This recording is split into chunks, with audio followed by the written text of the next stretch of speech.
वालेकुम। तो कैसे हैं आप लोग। मैं हूं आपका अपना दोस्त शराज अहमद। तो आज की वीडियो में बात करने जा रहे हैं 43 गवर्नमेंट नर्सिंग कॉलेजेस के बारे में। आज की वीडियो में हम बात करेंगे complete information about expected merit और रीजंस भी बयान किए जाएंगे कि वो एक्सपेक्टेड मेरिट हम किस तरह से आपको बता रहे हैं। 43 जो 28 DH के हॉस्पिटल्स हैं उनके एक्सपेक्टेड मेरिट के बारे में आपको बताया जाएगा। और उसके अलावा जो 15 टीचिंग हॉस्पिटल्स हैं उसके भी मेरिट के बारे में बताया जाएगा। और आपको एक नंबर दिया जाएगा कि कहाँ तक जो नंबर हैं वहाँ तक जो है ना बच्चों के ब्राइट चांसेस हैं कि उनका एडमिशन हो सकता है। उसके अलावा कंप्लीट इन्फॉर्मेशन आपको एक्सपेक्टेड मेरिट के related according to class merit बताई जाएगी। तो आपने वीडियो पूरी देख लेनी है, आपको इंशाल्लाह ताला एक आइडिया हो जाएगा कि मेरिट इस साल कहाँ तक जा सकता है। लेकिन ये सारी एक्सपेक्टेड ही होती हैं, तो होप्स हो तकरीबन इसके ऊपर इससे नीचे ऐसे मेरिट आ सकता है। तो let's start with the video. सबसे पहले आपको पता है कि हम जो है अपना सबसे पहले हम बात करेंगे एक्सपेक्टेड मेरिट की। ठीक है, एक्सपेक्टेड मेरिट जो है वो क्या होगा 43 नर्सिंग कॉलेजेस में क्या एक्सपेक्टेड हो सकता है। तो सबसे पहले हम बात करेंगे मेरिट चेंज रीज़न। हमारा फर्स्ट जो पॉइंट है वो मेरिट चेंज रीज़न क्या है। अब मेरिट चेंज रीज़न बेसिकली है क्या। अच्छा, पिछले साल जो था बच्चों ने जो है अप्लाई किया था 28 DHQs में, ठीक है, उनको जो है अपग्रेड करके उनको टीचिंग हॉस्पिटल्स में जो है ना प्रमोट कर दिया गया था। अब उनके जो मार्क्स थे वो उन्होंने फर्स्ट ईयर पास की हुई थी, उनकी FSC सेकेंड ईयर जो थी वो पास नहीं थी, तो उनको फर्स्ट ईयर की बेस के ऊपर नंबर दिए गए थे। ठीक है, तो वो जो नंबर थे वो काफ़ी बच्चों के ज़्यादा भी थे, लेकिन इतने ज़्यादा नहीं थे जो कोरोना के दौरान बाद में ज़्यादा आए, जो 1080 1050 इस तरह से नंबर्स आए। तो उस वजह से क्या हुआ, बच्चे वो टीचिंग हॉस्पिटल्स में चले गए। उसके तकरीबन 6 महीने के बाद DHQs 28 DHQs में एडमिशन्स आए और वो बच्चे उस टाइम पास आउट होके आ चुके थे जिनका जो है ना कोरोना में जिन्होंने FSC पास की थी, तो उनके मार्क्स काफ़ी हाई थे। फिर उन लोगों ने अब देखा तो ये जाना चाहिए कि टीचिंग हॉस्पिटल क्योंकि ज़्यादा अच्छे होते हैं तो वहाँ पे मेरिट ज़्यादा होना चाहिए और DHQs में कम होना चाहिए। लेकिन हुआ क्या था, due to the difference of time of admission आपका जो 28 DHQs थे उनका मेरिट ज़्यादा हो गया था।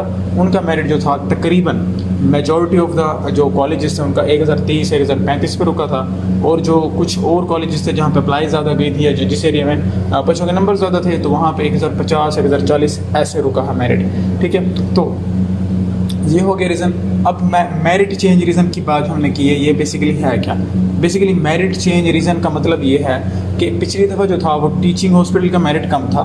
ठीक है, मैं आपको यहाँ पे दिखा देता हूँ ताकि आपको आइडिया हो जाए। टीचिंग हॉस्पिटल्स का जो मेरिट था वो आप देखिए, ये लास्ट मिनट मैंने खोल लिया, यहाँ पे आप देखते हैं ये सारे टीचिंग हॉस्पिटल है 906 920 910 907 910, ठीक है, 980 जो कुछ साउथ पंजाब वाली साइड में उनके ज़्यादा हैं 909 906 935 929 907। ठीक है, अब देखें वो क्या थे, टीचिंग थे। अब नीचे ये जो है ये DHQs शुरू हो गए हैं। ये DHQs का मेरिट देखें 1030 1050 50 30 38 34, ठीक है, 56 31 51 30, तो ये सारे तकरीबन 45 40 आप ये देख लें। तो अब रीज़न क्या है, अब रीज़न ये है कि देखें आपके जो DHQs थे उनका जो मेरिट था वो ज़्यादा था और आपके जो टीचिंग हॉस्पिटल्स थे उनका मेरिट कम था। अब हम अपने पॉइंट के ऊपर आते हैं कि हम क्यों कह रहे हैं कि मेरिट चेंज रीज़न, हम उसकी बात क्यों कर रहे हैं। मेरिट चेंज रीज़न बेसिकली हमारा ये है, मेरिट चेंज रीज़न बेसिकली हमारा ये है कि इस दफ़ा जो है वो टीचिंग हॉस्पिटल्स का जो मेरिट है वो ज़्यादा होगा as compare to DHQs hospitals का।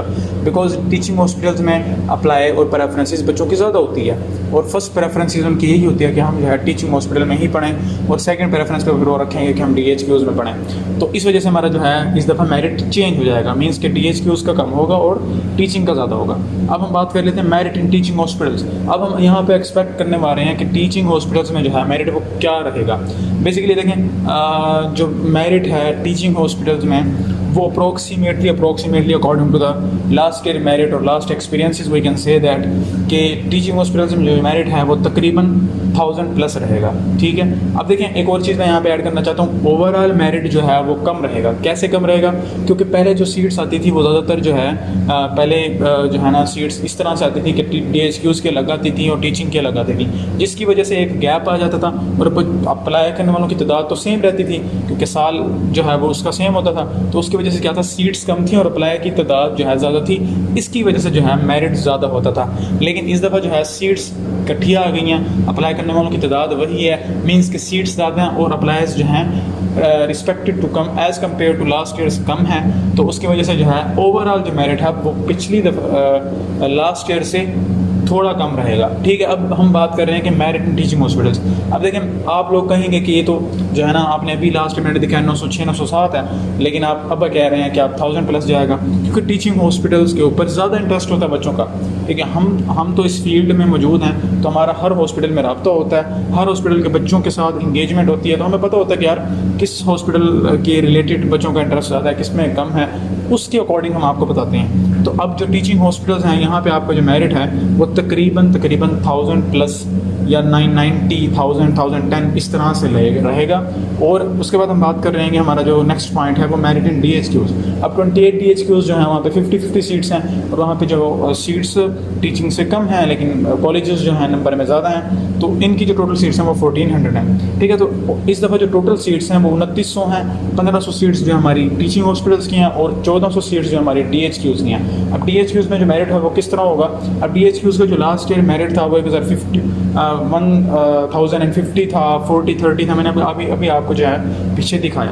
तो अब इस साल जो है एक्सपेक्टेड मेरिट क्या रहेगा टीचिंग DHQs में।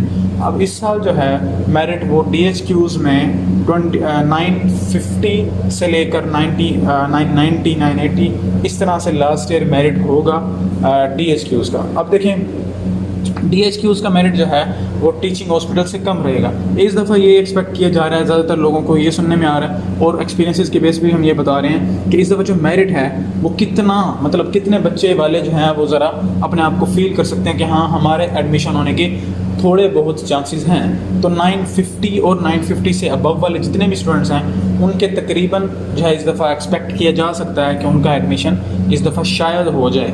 ठीक है, 950 वाले और 950 से अबव। अब कुछ बच्चे होंगे जो जिनके 900 मार्क्स हैं और 88 90 भी हैं, तो वो कहेंगे सर हमारा एडमिशन नहीं होगा।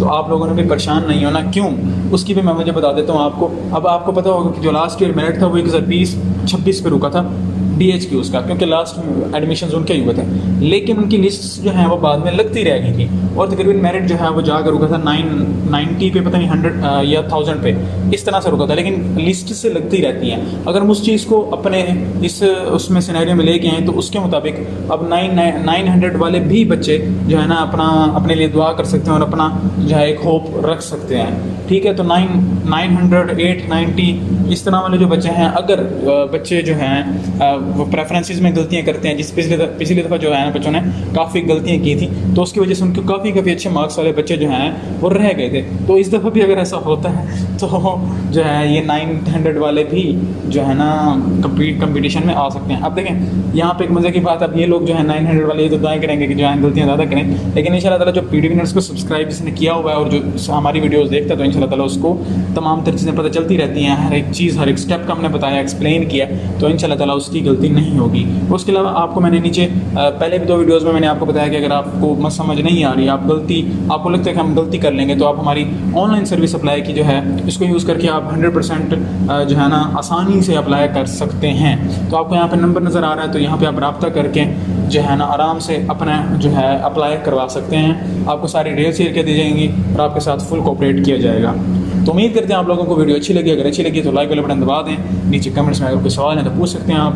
और 900 वाले आप बार आके नीचे नहीं पूछना, आप लोगों ने आपने पूरी वीडियो देख लेनी है, उसके बाद आपको सारा समझ आ जाएगा। तो मिलते हैं नेक्स्ट वीडियो में, तब तक के लिए अल्लाह हाफिज़।